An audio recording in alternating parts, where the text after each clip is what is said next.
Often cases like Sorensen's become a he said, she said scenario, and it is very difficult to sort through precisely who did what, when. But to the question of whether men can be victims of domestic violence, News Center Maine's Tori Ryden reached out to experts to explain the answer. Tori? Well, Cindy, domestic violence, as with abuse of all kinds, knows no gender. So yes, men can be and are victims. The challenge is getting them to report the violence and abuse, and for men and women to take advantage of the resources for help here in Maine.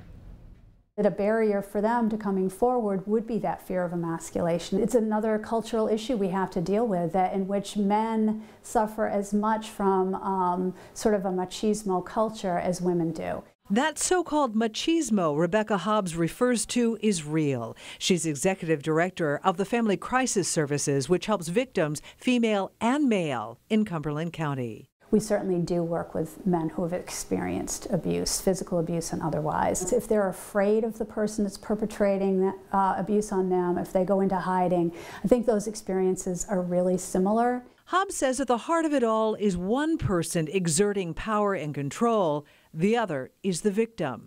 But sometimes that victim engages in retaliatory or protective violence. You know, there are a few people who've been in physically violent relationships over years who haven't at some point tried fighting back.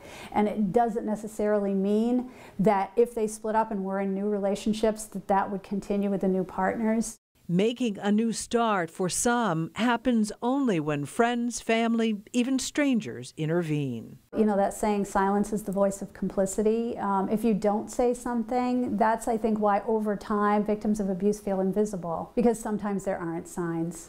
You know, people, if you're thinking about, like, is my neighbor in danger, is my coworker being abused, being attentive to what they're saying is the most important thing. Now, here in Maine, there are 8 domestic violence resource centers, and there are 11 shelters specifically for female victims of abuse, women and their children fleeing violence. All 8 domestic violence resource centers also shelter men in private and confidential locations. The best starting place for help is to call the Family Crisis Services hotline, 1-800-537-6066. We will be posting numbers for help around the state right on our website. Cindy.